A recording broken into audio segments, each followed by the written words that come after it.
तो इस बार आत्मा में प्रभु कभी कभी लोगों को, जैसा स्टीफेनोस ऐसा बोल रहा था, तो उनका चेहरा चमकता हुआ प्रभु ने थोड़ी देर उनको दिखाई दिया। तो हम चमक के लिए प्रार्थना करने का कोई ज़रूरत नहीं है। जब आत्मा आपके ऊपर पूरी तरह से भरपूरी से रहते हैं, समय समय पर वो प्रकट होगा, समय समय पर, हमेशा समय समय पर प्रकट होगा। हाँ, सेवकाई में ये महिमा आते वक्त शैतान का शक्ति हम भागना शुरू करेगा, उनको सामना करने के लिए हिम्मत नहीं होगा। महिमा आपके ऊपर रहते समय में उनको महिमा के सामने खड़ा होने के लिए हिम्मत नहीं, फिर भी लड़ेंगे, लेकिन डरते डरते लड़ेंगे, दिलेरी से नहीं लड़ेंगे। ठीक है। और जकरिया 12:10 पढ़िएगा। जकरिया 12:10, जकरिया 12:10।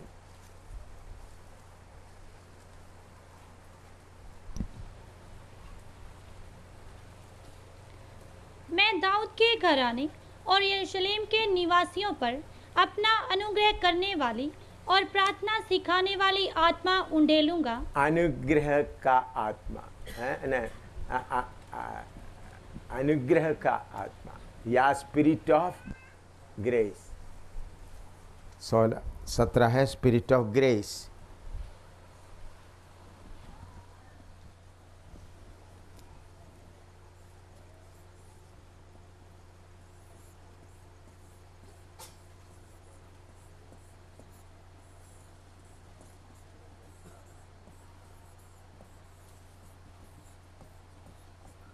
या पंजाबी में क्या पंजाबी बाइबल में थोड़ा पढ़ कर देखें।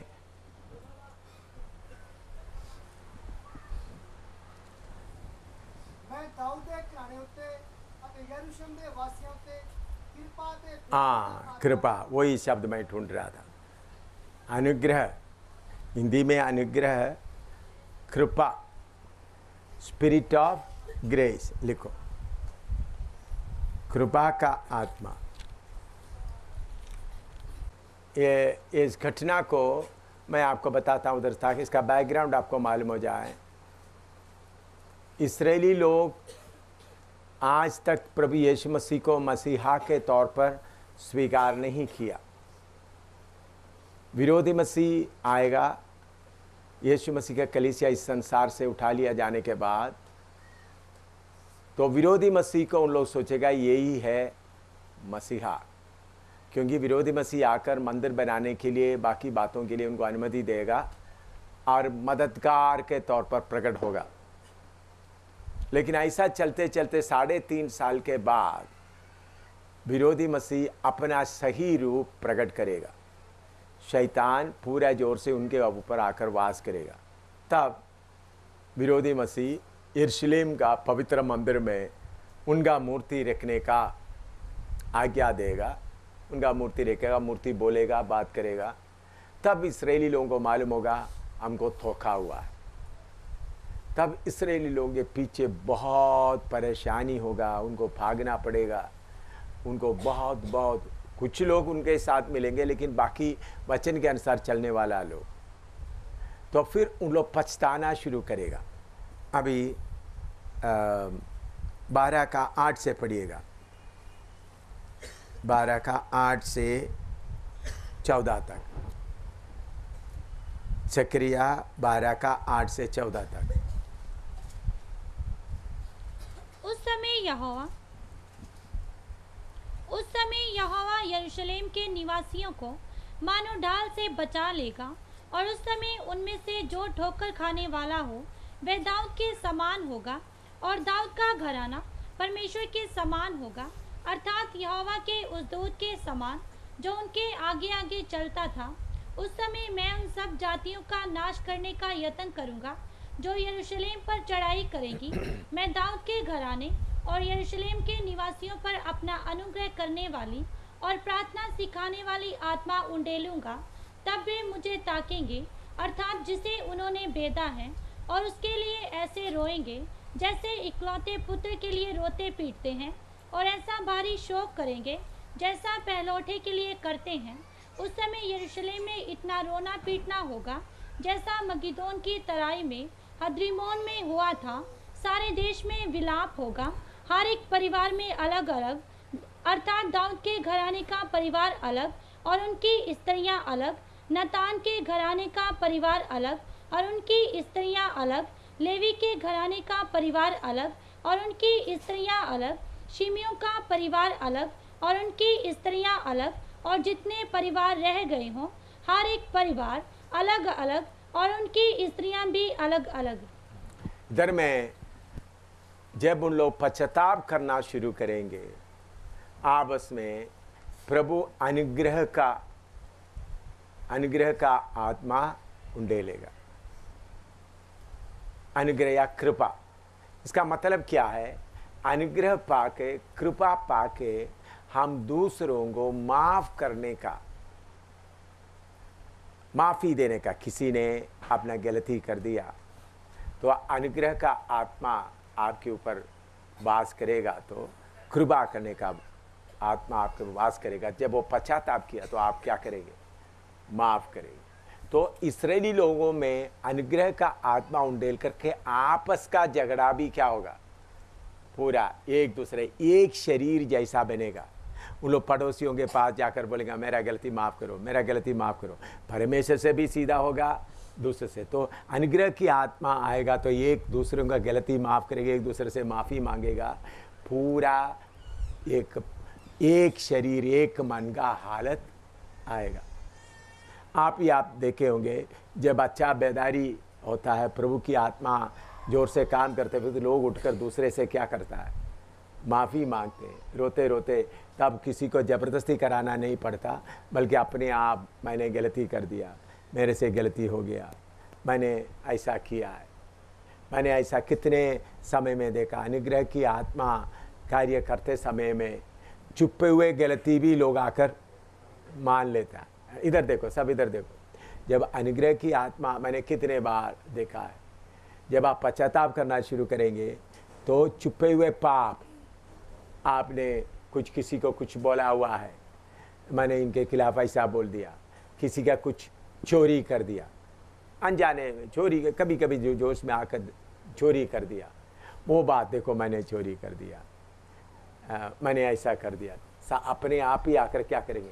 और बोलेगा प्रभु का दास आपके खिलाफ मैंने ऐसा बोल दिया, मैंने ऐसा बोल दिया। ये काम कब होगा? जब अनुग्रह की आत्मा आपके अंदर कार्य करना शुरू करेंगे तो पाप को आप एकदम इकरार करना शुरू करेगा, दूसरा आपको माफ़ करेगा।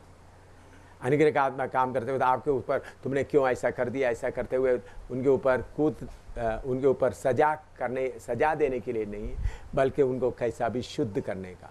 तो अनुग्रह का आत्मा मंडली पर आते समय में एक दूसरे को उठाने की कोशिश करेंगे, लेकिन उसके लिए क्या है? गलती को क्या करना पड़ेगा? इकरार करना पड़ेगा। देखो मैंने ऐसा कर दिया, मैंने ऐसा चोरी किया, मैंने ऐसा चोरी किया है। इकरार करना। मैं आपको बताता हूँ, बहुत पहले हैं बाइबल क्लास चल रहे थे, बाइबल क्लास से, तो पास्टर सोखा मसीह का बेटी हमारे साथ उधमपुर में क्लास में आया था। पास्टर सोखा मसीह का बेटी। तो बार बार लोगों के जेब से पैसा, फिर से पैसा कम हो रहा, पैसा चोरी हो रहा। तो हम सो रहे थे, तो ये कौन चोरी कर रहा है? कोई भाई लोग नहीं है, तो बहन लोगों को। तो फिर मैंने 2-3 बार पूछा, कोई पैसा लिया, कोई नहीं मान रहा, कोई नहीं मान रहा। तो मैंने बोला अभी क्या करूं? तो कुछ लोग बोला सबका पेट चेक करो, पैसा चेक करो। मैंने ऐसा चेक करे तो छुपाने के लिए 500 रुपया, 800 रुपया, 1000 रुपया, 200, 300 रुपया रहकर तो छुपाने के लिए कौन सा मुश्किल है? कहीं किधर भी जाकर क्या कर सकता है? छुपा। मैंने भाई हम ऐसा नहीं करेंगे। मेरे पास एक है जो अंदर की बात को क्या करता है? बाहर ले आता है। मैंने बोला देखो मैं बोलूँगा। तो फिर मैं प्रार्थना किया तो प्रभु की आत्मा उनको बोला मैंने चोरी किया, मैंने इनका 300 लिया, इनका 200 लिया, उसको लेकर मैंने खा लिया, इसको लेकर मैंने जूता खरीद लिया, ये खरीद कर मैंने पाउडर खरीद लिया। ऐसा बात हो के करीबन 2-2.5 हज़ार का मैंने बोला मैं भर देता हूँ। तो कम से कम तुमने क्या कर दिया, मान लिया। पैसा लेकर के उन्होंने क्या कर दिया, पैसा लेकर के तो लोगों को भी शक हो रहा था इन्होंने खा रहा है कैसा है। उन लोग सोचा ये उनका बाप ने पैसा दिया होगा ऐसा, लेकिन मान ले कौन सा आत्मा आ गया अंदर। तो मैंने बोला नहीं नहीं नहीं, उनको ऐसा लग रहा था पश्चाताप नहीं किया तो छाती फटेगा, ऐसा डर आ गया। अभी जाकर पता, फिर मेरे पास आगे कमरे में आया, नीचे बैठ गया। देखो मैं छिपाने के लिए कोशिश बहुत किया, मैं ये बात क्या किसी को नहीं बताऊं, कैसा भी हो कोई भी हो। मैं मेरा दिल को बहुत सख्त किया आप लोग पूछते वक्त भी मैंने, लेकिन मुझे ऐसा लग रहा अभी मैं वो इकरार नहीं करेगा तो मेरा प्राण निकल जाएगा, ऐसा मुझे परेशानी लग रहा। रोना शुरू कर दिया। हमने उनको कोई मारा नहीं, कुछ भी नहीं। बेटी तुमने इकरार कर दिया, मैं तुम्हारा पैसा पूरा भरता हूँ। तो मैंने फिर उनको पापा को जब बोला, पास्टर सोखा मसीह अभी हमारे तरन तारण में है, पास्टर सोखा मसीह को बोला, उन्होंने क्या करता था, बेटी बहुत प्यारी बेटी थी, वो शहर में रहते थे। बेटी हमेशा पापा 5 रुपया चाहिए चीसी खाना, तो पापा 5 रुपया देते। और कुल्फ़ी खाने के लिए बेटी को क्या हो गया, कुल्फ़ी खाना और चीसी खाना, घर में बनाने वाला चीज़ों से हटकर कोई खाने का मन आ गया। ऐसा लगातार करते करते फिर उन्होंने पास्टर सोखा मसीह बोला हमने ही उसको बिगाड़ा है। सोखा मसीह रोते, उनका पत्नी बोल रहे थे, देखो मैंने इनको बोलता था बेटी ऐसा मांगते समय में आप ऐसा दिया ऐसा नहीं देना, क्योंकि उधर में जो कोई जब भी कोई आता है कोई कुल्फ़ी बोलता है। तो फिर बाद में उन्होंने क्या किया, पापा जब नहीं देगा तो पापा का पैसे चोरी करना भी शुरू कर दिया। पापा का पैसे पापा जब कोट में डाल देंगे, या कोट नहीं जेब में डाल देंगे, जिधर जिधर है। ऐसा करते करते करते बाइबल क्लास में आ गया। बाइबल क्लास में आ गया तो हमको मालूम नहीं था, अन्य भाषा भी बोल रहा है। तो बाद में फिर मैंने वो बेटी को पूरा माफ़ कर दिया। मैं क्यों आपको बोलता हूँ, हमारे पास में ऐसा आत्मा है जो दिलों को क्या जानते हैं, पूरा परमेश्वर का वचन भी है। और परमेश्वर का वचन क्या करते, आत्मा वचन को लेकर क्या क्या करते हैं, थोड़ा पढ़ो, इब्रानियों में लिखा है, किधर लिखा है, हाँ पढ़ो परमेश्वर का वचन कैसा है। इब्रानी 4:12 पढ़ो।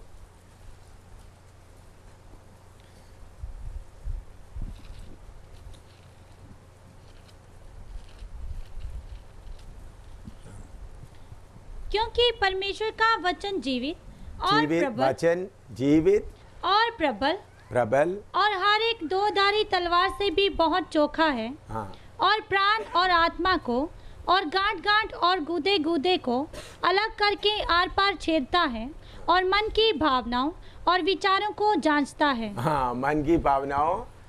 देखो पवित्र आत्मा वचन लेकर, पवित्र आत्मा के पास वचन का क्या है, हथियार है। आपको मालूम है आजकल ये पेट में वगैरह तकलीफ है तो उन लोग एक किस्म का शीशा जैसा ऑपरेशन करने वाला क्या करता है, आपने सुना होगा, गले से अंदर डाल देता है, वो जाकर अंदर का फोटो पूरा लेता है, फिर इधर से ऑपरेशन करवाता है। उससे भी बड़ा है हमारा परमेश्वर का वचन। आपके अंदर जाएगा, आप चुप करेगा, अंदर काटना शुरू करेगा, काट काट के बाद में फिर आपको पश्चाताप करने के बिना रह नहीं सकता। इधर में हम देखते हैं इस्राएलियों के बीच में उसका 12 का आप देखिए, उन लोग कैसा एक एक इकरार कर रहा है। उसका 12-13 पढ़िए, 12 का 12 और 13, 14।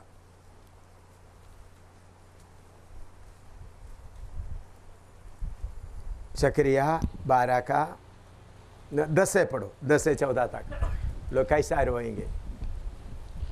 मैं दाऊद के घराने और यरूशलेम के निवासियों पर अपना अनुग्रह करने वाली और प्रार्थना सिखाने वाली आत्मा उंडेलूंगा, तब वे मुझे ताकेंगे, अर्थात जिसे उन्होंने बेधा है, और उसके लिए ऐसे रोएंगे जैसे इकलौते पुत्र के लिए रोते पीटते हैं। देखो, पहले उन लोग गलती को क्या नहीं करता था, यीशु मसीह को सूली पर लटकाए वो बात को मानता है, लेकिन अनुग्रह का आत्मा आ गया तो उन्होंने क्या करना शुरू किया? रोना शुरू कर दिया। अनुग्रह का आत्मा का, आप लोग सोचते हैं अनुग्रह का आत्मा का मतलब कूदेंगे, नहीं भाई, अनुग्रह का आत्मा आएगा तो पश्चाताप आएंगे। हाँ, और ऐसा भारी शोक करेंगे जैसा पहलौठे के लिए करते हैं। हाँ। उस समय यरूशलेम में इतना रोना पीटना होगा जैसा मगिदोन की तराई में हद्रिमोन में हुआ था। सारे देश में विलाप होगा, हर एक परिवार में अलग अलग, अर्थात दाऊद के घराने का परिवार अलग और उनकी स्त्रियां अलग, नतान के घराने का परिवार अलग और उनकी स्त्रियां अलग, लेवी के घराने का परिवार अलग और उनकी स्त्रियां अलग, शिमियों का परिवार अलग और उनकी स्त्रियां अलग, और जितने परिवार रह गए हों हर एक परिवार अलग अलग और उनकी स्त्रियां भी अलग अलग। देखो, इसके साथ साथ मैं आप पास्टर लोगों को अपना बच्चों को पालन करते समय में एक बात आप स्ट्रिक्टली पक्का शक्ति से करना है, आपका बच्चों को बिगाड़ना नहीं। क्या नहीं करना? बिगाड़ना। मैं भी बच्चों को पालन पोषण किया, तो कुल्फी वाला आएगा, आइसक्रीम वाला आएगा तो मेरा बेटा बेटी किसी का, वो तो उनके लिए जिसके घर में खाना नहीं बनता। उनको कैसा समझाया, विन्नी को और सुसन को, कोई कुल्फी और आइसक्रीम बोल कर चलते तो वो बच्चा, छोटा बच्चा है तो उन्होंने क्या बोलेगा, मैंने उनको ऐसा समझाया कि ये उनके लिए है जिनके घर में खाना नहीं बनता। हमारा घर में खाना बनते तो हम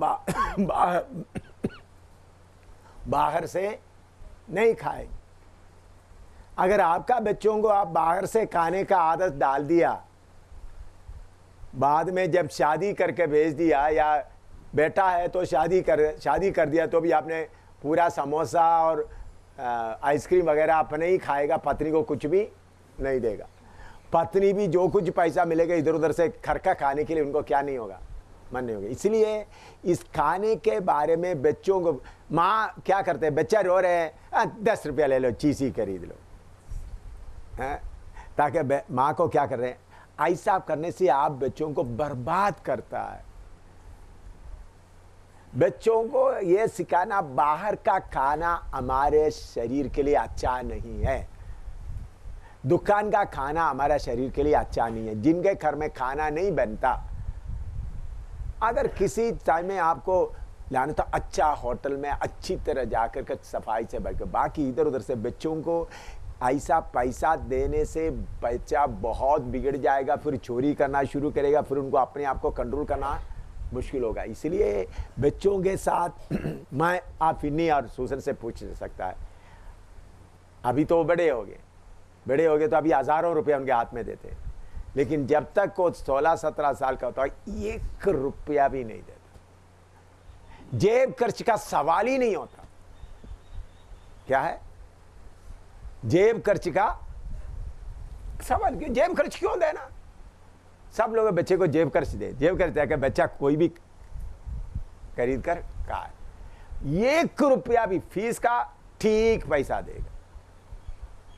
कोई किताब खरीदने था हिसाब करके, उनको ये करना था, कोई किताब हम लोग खरीद के लाएंगे, नहीं तो किताब खरीद कर लाकर इतना रुपया का था किताब, बाकी 5 पैसा है तो वापस लाकर देना, ताकि बच्चों के पास 1 नया पैसा भी ना रहे।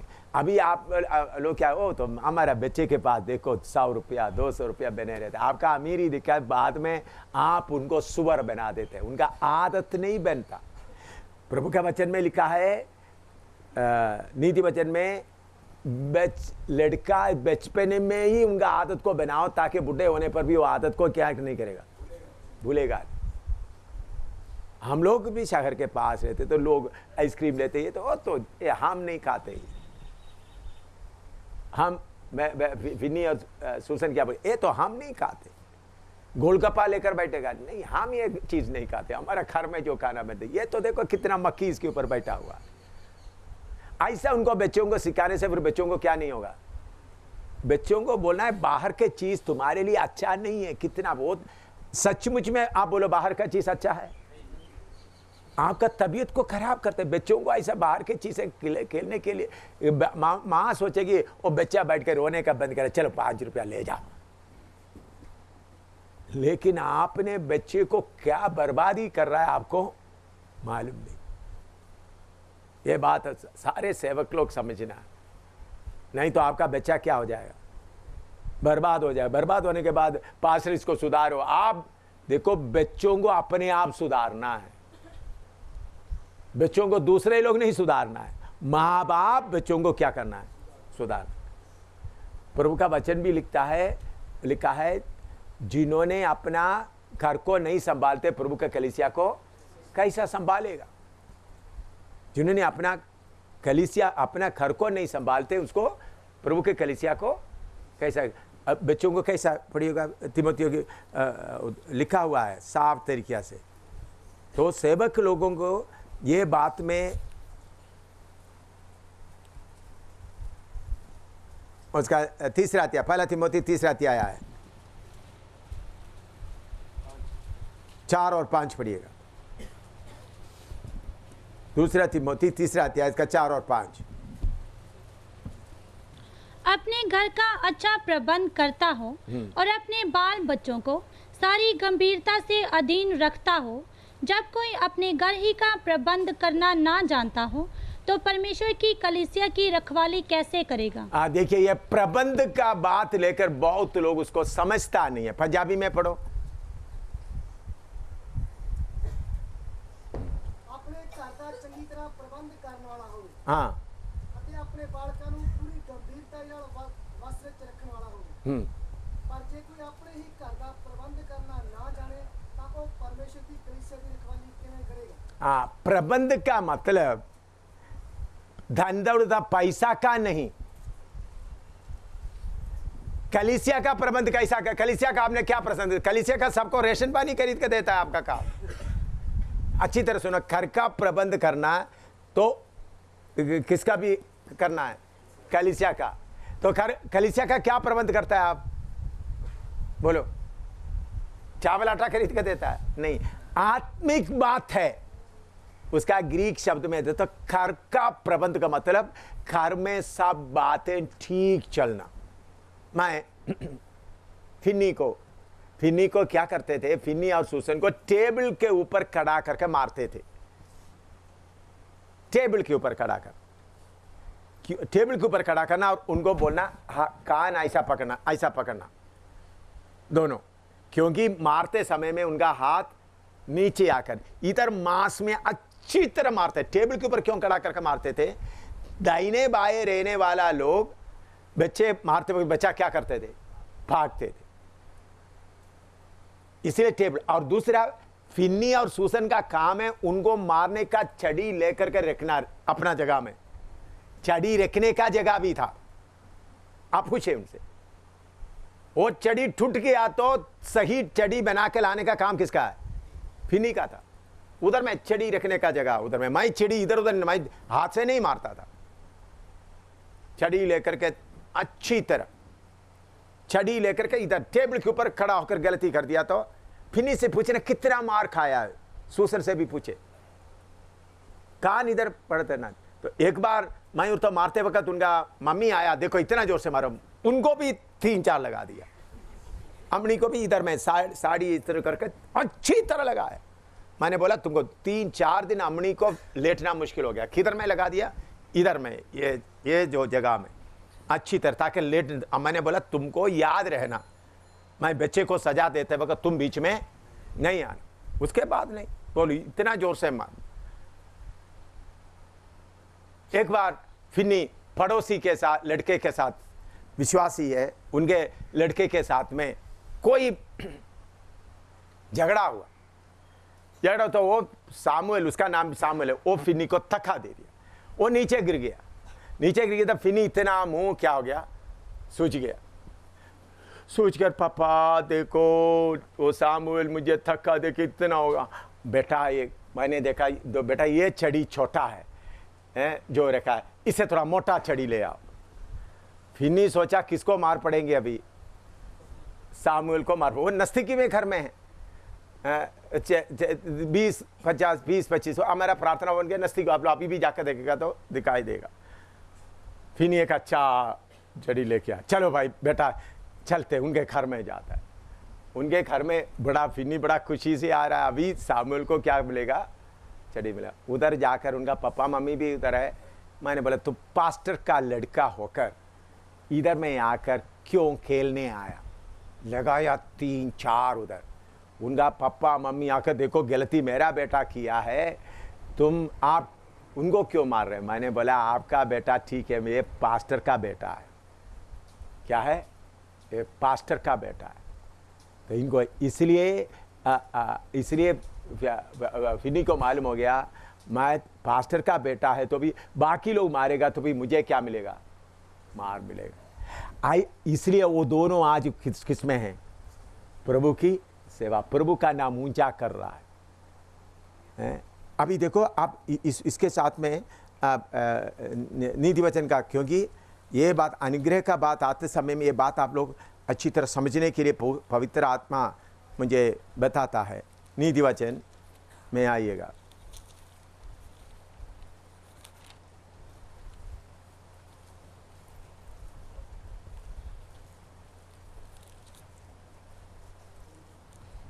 पूरा वचन पढ़ने के लिए नहीं है, एक दो वचन पढ़ के, क्यों पूरा हमारा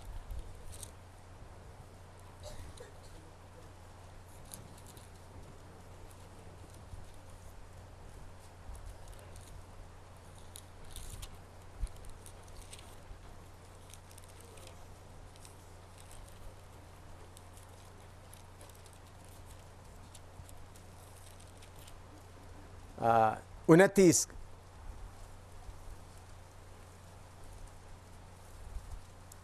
का 15 से 17 तक पढ़ो, 15 और 17 पढ़ो।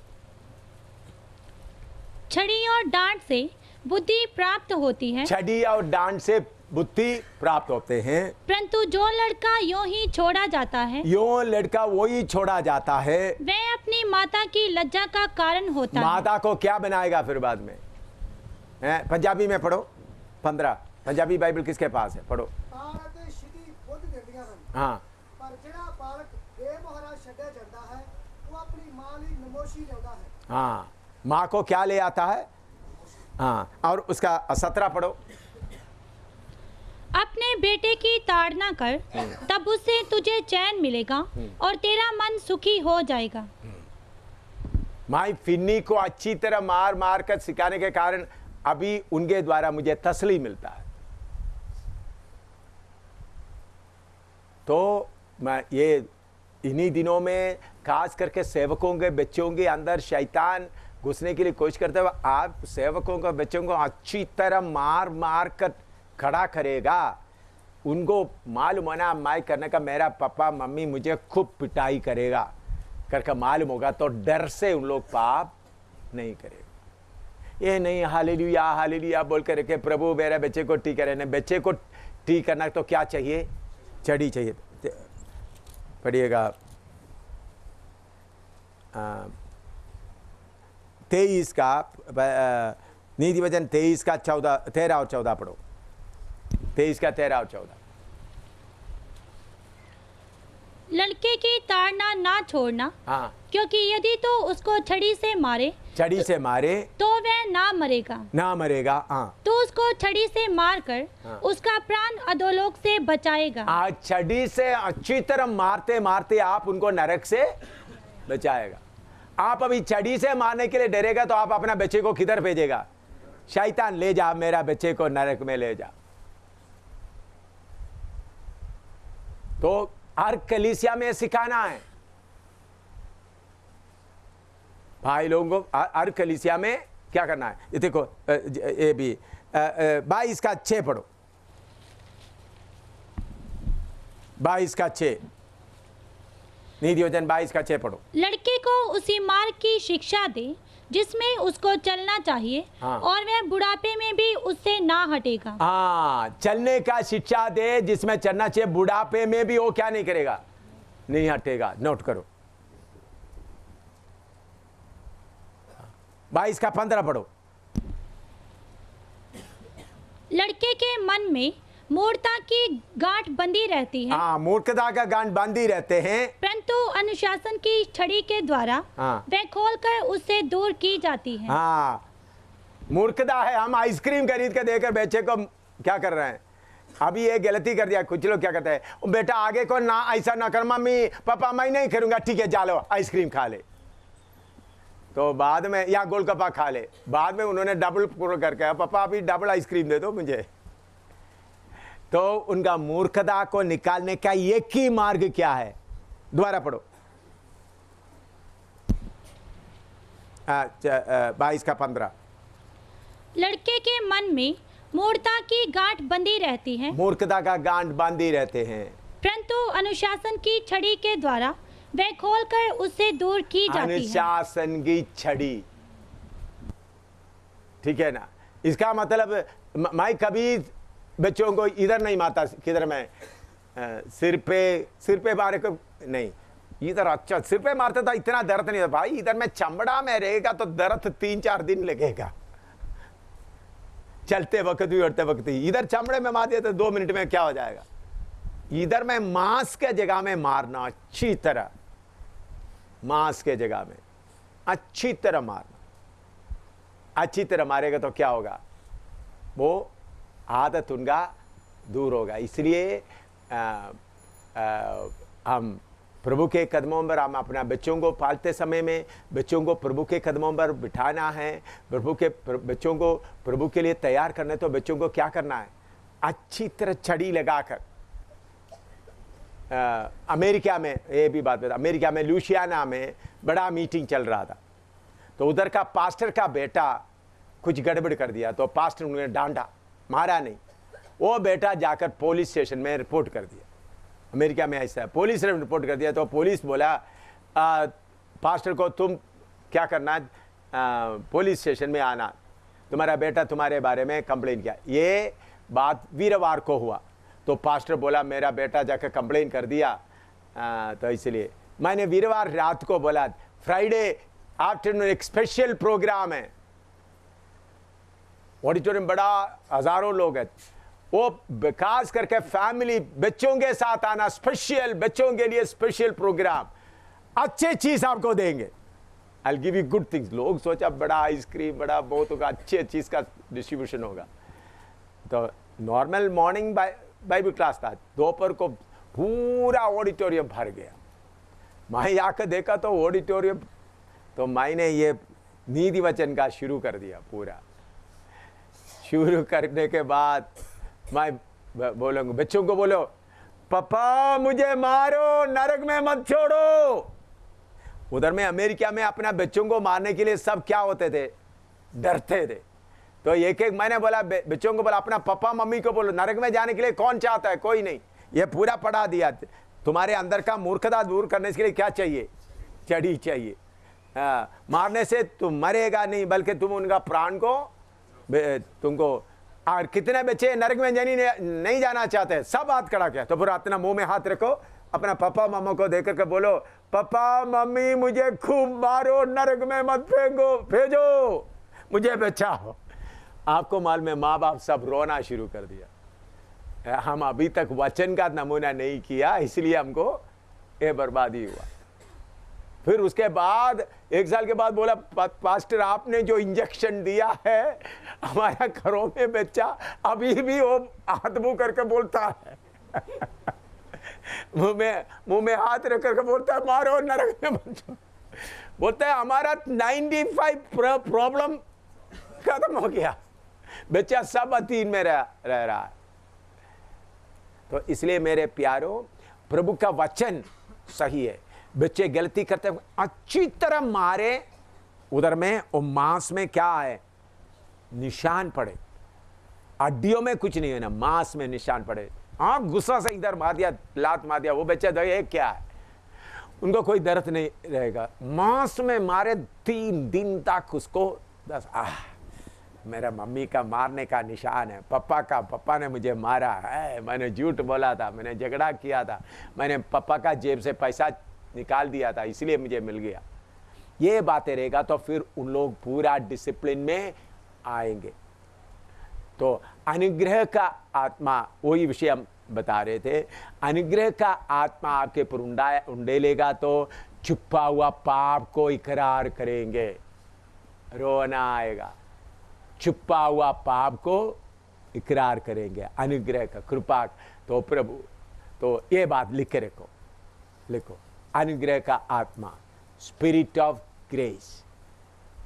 आप शायद इसको उल्टा सोचते होंगे, स्पिरिट ऑफ ग्रेस का मतलब ज्यादा कृपा मिलेगा, नहीं, कृपा आकर मुझे माफी मिलेगा, तो स्पिरिट ऑफ ग्रेस आएगा, तो अपना अपना गलती इकरार करने का मन आएगा, अपना अपना गलती इकरार करेगा।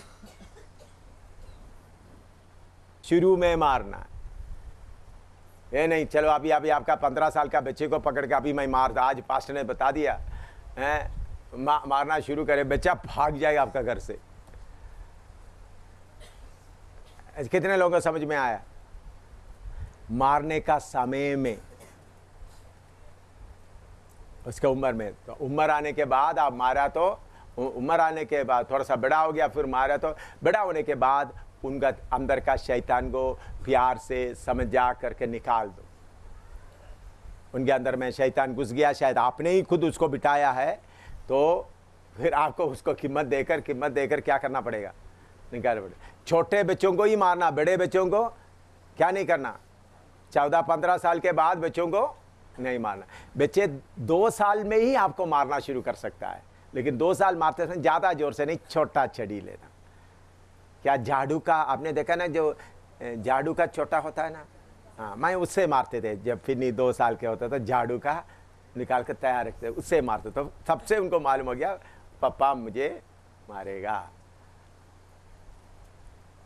लेकिन उम्र थोड़ा सा आने के बाद फिर अभी आप ये प्रोग्राम जाकर 15 साल के 14-15 साल के बच्चों के ऊपर करेगा, तो कल आपको घर में नहीं मिलेगा, वो कहीं इधर उधर में चोरी करके इधर उधर घूमते हुए बाद में पुलिस थाने में मिलेगा आपको। बच्चे को किधर मिलेगा? इधर उधर कहीं नहीं मिलेगा, तो पुलिस थाने में अंदर पुलिस का मार खा के अंदर बैठे हुए होंगे। समझिए कब मारना, कितने लोग ये बात समझ में आया? ये नहीं था कि आप दवाई गलत तरीके से जाकर दे देगा तो फिर पास्टर ने, आपने बोलेगा पास्टर आपने पढ़ाया, मैंने जाकर लड़ना शुरू कर दिया, अभी मेरा बच्चा पूरा पुलिस थाने में, पुलिस भी खूब उनको मार रहा है। हाँ, बच्चों का दवाई अलग है, शाबाश, बच्चों का दवाई। मैं एक पास्टर का बेटे का बात बताता हूँ। पास्टर का बेटा केरला में एक बहुत बड़ा पास्टर है, अमेरिका में बड़ा सेवा कर रहा है। मैं केरला में नीलीमला उधर में नेल्लाड में सेवा कर रहे थे, तो उनका माँ उनको लेके आया। पापा उस वक्त अमेरिका न्यूयॉर्क में है, लड़के को करीब 14-15 साल है, उनको लेके आए तो पास्टर इनके लिए थोड़ा प्रार्थना करो ताकि सीधा हो जाए। मैं ऐसा बोलते समय प्रार्थना करता, ऐसा होता है पतनमतिट्टा का पुलिस इंस्पेक्टर जीप भरकर 5-6 पुलिस और इंस्पेक्टर आ गया। हाँ यार, ये लड़का किसका है? माद। अच्छा, उनको पकड़ा क्योंकि उन्होंने कुछ बाहर में कुछ गलत काम किया था। तो वो लड़का बोल रहे थे अगर मेरे पास चाकू होता तो तुम सबों का, पुलिस को बोलते तुम्हारा सिर काट कर मैं, मेरा अल्सेशन कुत्ता है, उनका स्पेशल कुत्ता है, 4 कुत्ता है, उनको मैं देना है। क्या बोल रहा है? पुलिस को देखा, बोल रहा तुम्हारा सिर को काट कर मैं किसको दे देना? उनको अल्सेशन कुत्ता इधर भी है ना, हाँ, बड़ा कुत्ता है, बहुत अमीर पास्ट, बहुत अमीर। मेरे सामने उनका मम्मी के सामने इतना मारा, पुलिस छोड़ेगा तुम्हारा सिर करके, इतना मार के जीप में डाल दिया। तो फिर पास्टर का पत्नी को बोलता है तुम्हारा बच्चों को बर्बाद करने वाला तू ही है। माँ को बोलकर, किसको बोल रहा है? पास्टर का पत्नी। फिर पुलिस पतंतर में लेगा, फान में लटका दिया, फान के ऊपर लटका दिया, मरता रहा, बेहोश होने के बाद भी छोड़ा नहीं। मैं जब आते हो तो बोला जेल से हम निकालेंगे। पास्टर का लड़का किधर? पास्टर के लड़के को मिलने के लिए किधर जाना? पुलिस थाने। क्यों हुआ? पास्टर साइकिल खरीद के दे दिया, बाकी चीज खरीद दिया। बेटा जो कुछ, बेटा बोलता कुत्ता चाहिए, अच्छा बेटा कुत्ता ले लो, 1 लिया, 2 लिया, 3 4 कुत्ता, जो पापा बेटा बोलते देता रहा। क्योंकि वो पास्टर, मैंने बाद में बोला था, हमने ये सोचा हम तो बहुत भूखे रहे, कष्ट में रहे, हमारा बच्चे को ऐसा हालत ना हो, हम प्रभु की सेवा में आए, भूखे रहे, कष्ट में रहे। मैंने बोला यही तुम्हारा बर्बादी है। तो आप लोग अपना सेवा करने वाला, हम लोग भूखा रहे तो आपका बच्चा भी भूखा रहकर सीखेगा, तो प्रभु उनको मिलेगा।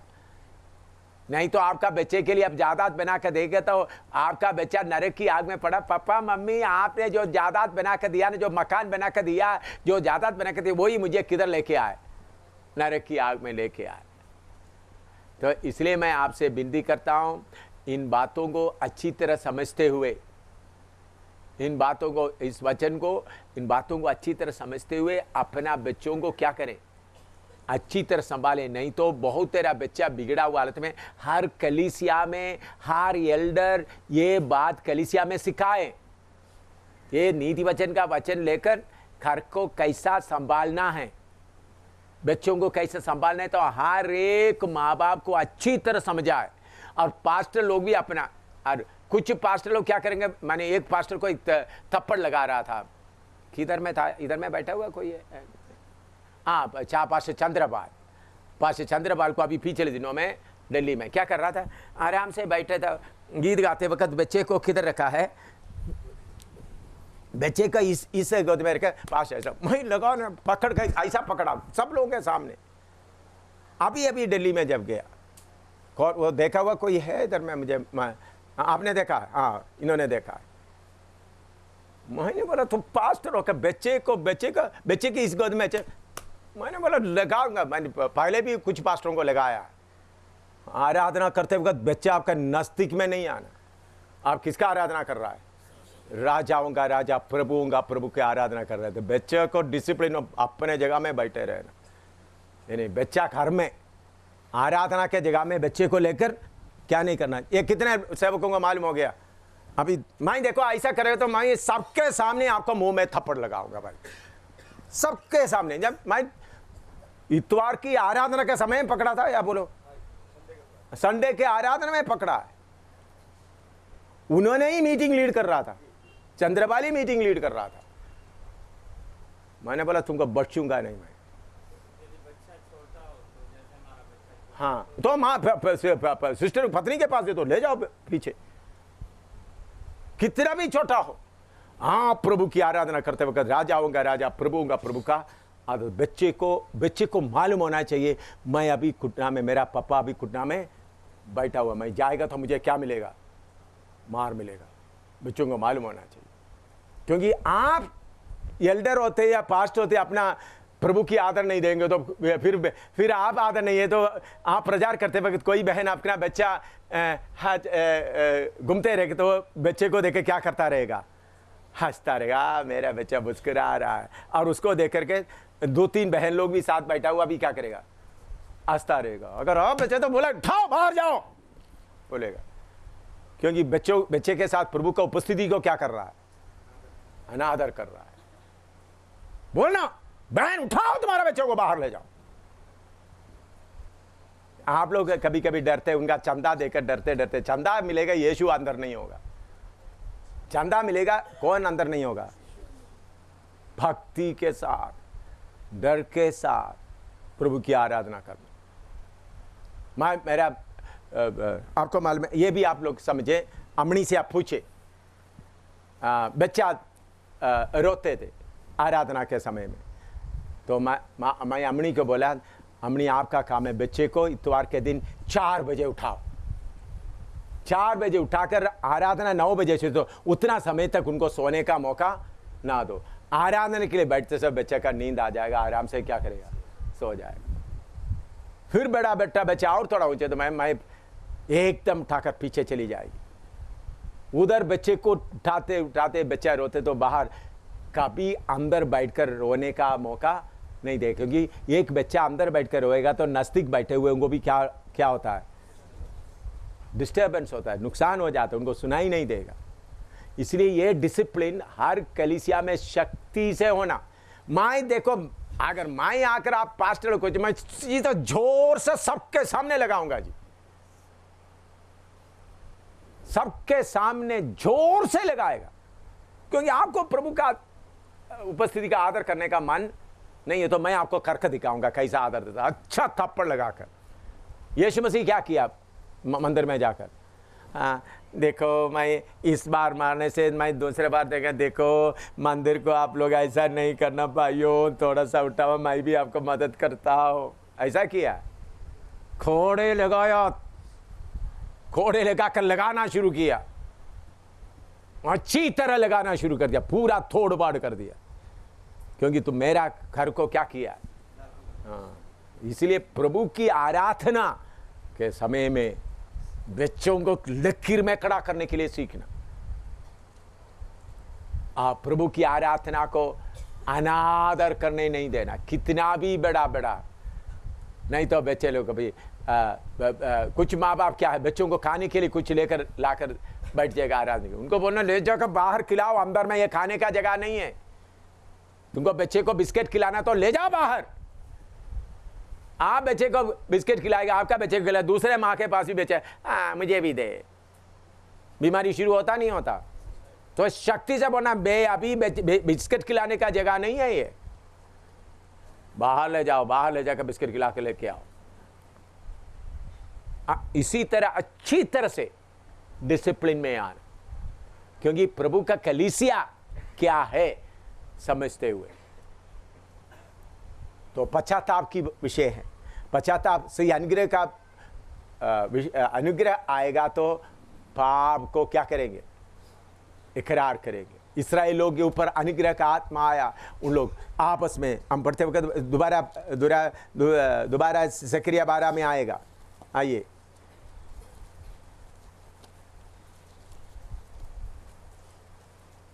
बारह का 10 से पढ़िएगा, वो लोग कितना पश्चाताप कर रहा है।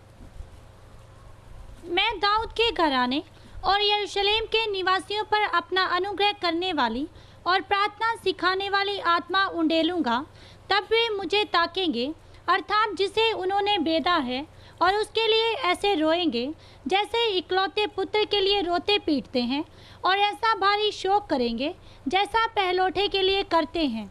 उस समय यरूशलेम में इतना रोना पीटना होगा जैसा मगिदोन की तराई में हद्रिमोन में हुआ था। सारे देश में विलाप होगा, हर एक परिवार में अलग अलग, अर्थात दाऊद के घराने का परिवार अलग और उनकी स्त्रियां अलग, नातान के घराने का परिवार अलग और उनकी स्त्रियां अलग, लेवी के घराने का परिवार अलग और उनकी स्त्रियां अलग, शिमियों का परिवार अलग और उनकी स्त्रियां अलग, और जितने परिवार रह गए हों हर एक परिवार अलग अलग और उनकी स्त्रियां भी अलग अलग। हाँ, इधर में अनुग्रह का आत्मा उंडेल दिया तो क्या आया, रोना आया, विलाप आया, पश्चाताप आया,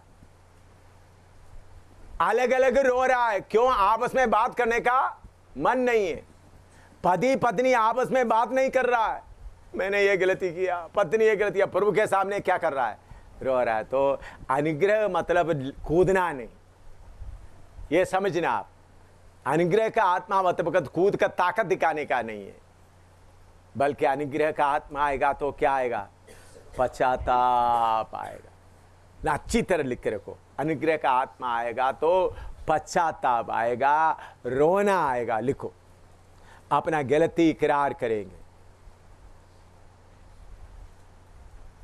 पश्चाताप आएगा, रोना आएगा। दोबारा ज़करिया 12 का 10 दोबारा पढ़िएगा। मैं दाऊद के घराने और यरूशलेम के निवासियों पर अपना अनुग्रह करने वाली अनुग्रह करने वाला तो सीख गया, और प्रार्थना सिखाने वाली आत्मा उंडेलूंगा। प्रार्थना सिखाने वाला, लेकिन असली में आना चाहिए स्पिरिट ऑफ सप्लिकेशन, बिंदी करने वाला। पंजाबी में क्या, तो थोड़ा देखो 12:10 में सकरिया 12:10। मैं दाऊद के घराने उत्ते ਅਤੇ ਯਰੂਸ਼ਲਮ ਦੇ ਵਾਸੀਆਂ ਤੇ ਕਿਰਪਾ ਤੇ ਬੇਨਤੀ ਦਾ ਆਤਮਾ ਆਵਾਂ। बिंदी बिंदी बिंदी, प्रार्थना नहीं, बिंदी मतलब दूसरों के स्पिरिट ऑफ सप्लिकेशन।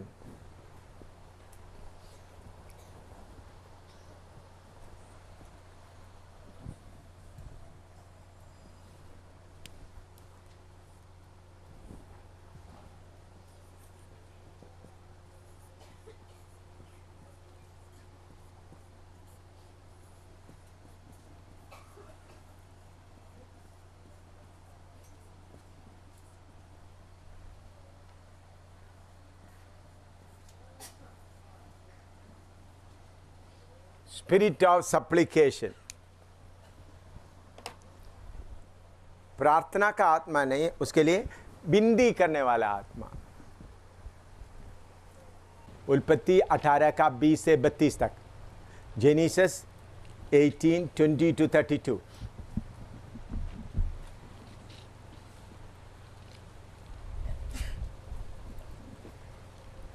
फिर यहोवा ने कहा, सदोम और अमोरा की चिल्लाहट बढ़ गई है और उनका पाप बहुत भारी हो गया है, इसलिए मैं उतर कर देखूंगा कि उसकी जैसी चिल्लाहट मेरे कान तक पहुंची है, उन्होंने ठीक वैसा ही काम किया है कि नहीं, और ना किया हो तो मैं उसे जान लूँगा।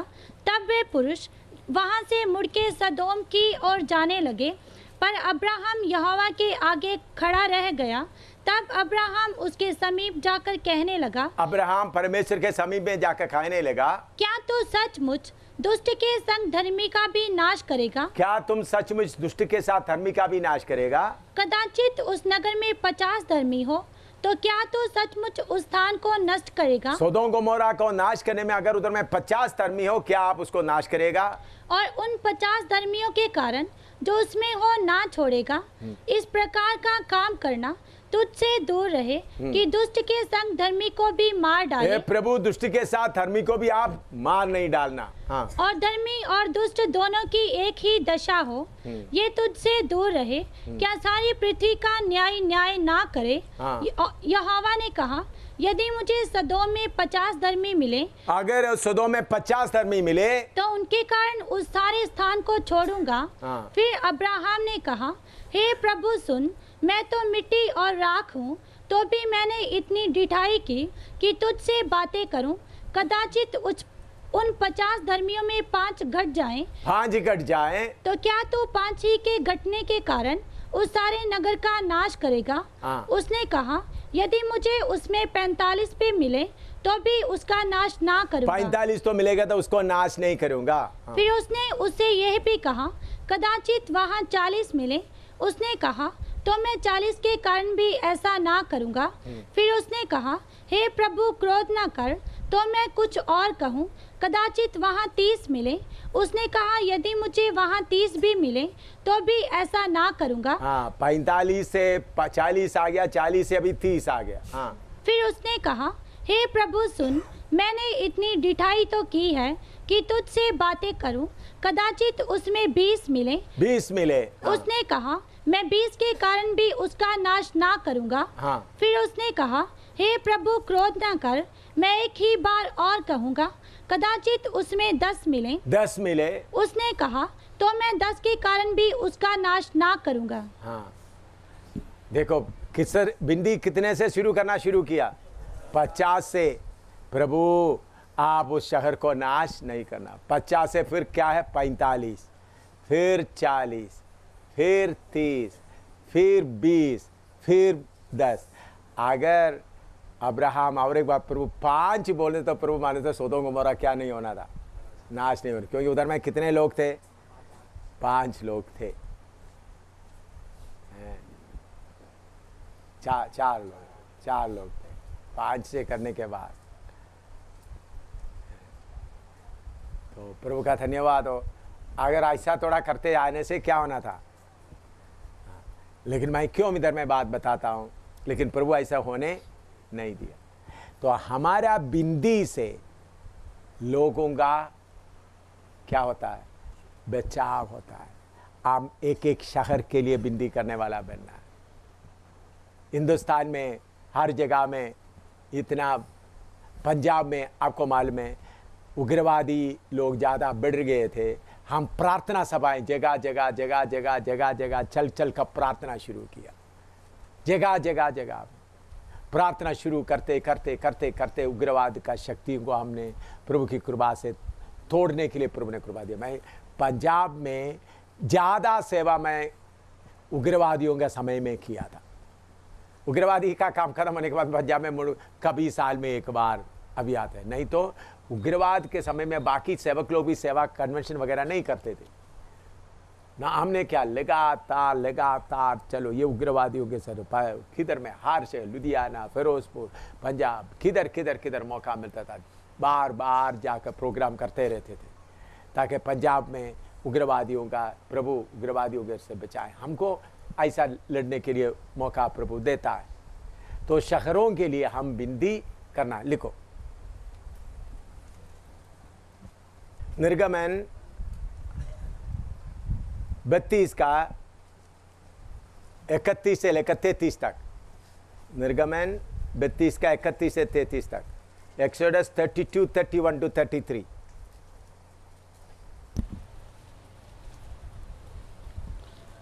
तब मूसा यहोवा के पास जाकर कहने लगा, हाय हाय, उन लोगों ने सोने का देवता बनवाकर बड़ा ही पाप किया है। तो भी अब तो उनका पाप क्षमा कर, नहीं तो अपनी लिखी हुई पुस्तक में से मेरे नाम को काट दे। यहोवा ने मूसा से कहा, जिसने मेरे विरुद्ध पाप किया है उसी का नाम मैं अपनी पुस्तक में से काट दूंगा। अब तो जाकर उन लोगों को उस स्थान में ले चल जिसकी चर्चा मैंने तुझसे की थी। देख, मेरा दूत तेरे आगे आगे चलेगा, परंतु जिस दिन मैं दंड देने लगूंगा उस दिन उनको इस पाप का भी दंड दूंगा। अतः यहोवा ने उन लोगों पर विपत्ति डाली, क्योंकि हारून के बनाए हुए बछड़े को उन्हीं ने बनवाया था। हाँ, इधर में मूसा इस्राएल के लिए परमेश्वर के सामने क्या कर रहा है, विनती कर रहा है। मूसा प्रभु से बोल रहा है, प्रभु अगर आप उनका पाप को क्षमा ना करते तो मेरा नाम आपके किताब से मिटा दे।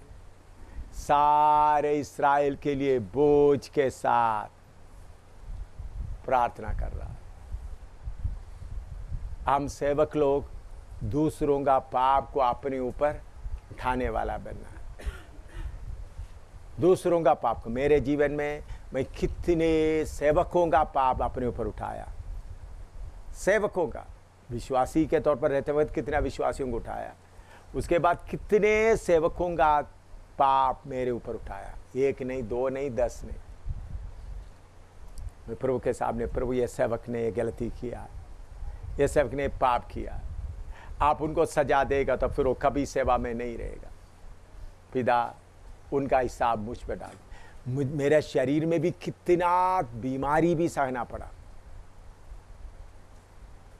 कितना। अभी आखिरी में हुआ है विकास के लिए इतना मैंने, प्रभु विकास को माफ कर दे। फिर मेरा मुंह इतना सूज गया, नेपाल में पूरा मैं सूचा हुआ, बहुत कष्ट की हालत में था, बहुत परेशानी की हालत में था। ऐसे कितने बार हुआ। हम दूसरों को प्यार करते तो उनका पाप को आप क्या करेंगे। अभी मैं बहुत लोगों को पाप उठाने के लिए प्रभु ने मुझे कृपा दिया। मैं फिर रोते पर बीच में खड़ा रहता हूँ, प्रभु उनका पाप उनसे मत पूछ। उन्होंने तो आपके सामने खड़ा होने का हिम्मत भी उनको दे। प्रभु उनको सजा देना तो मैं आपके बीच में खड़ा हूँ। मेरा वफादारी को देखो कितने बार। लिखो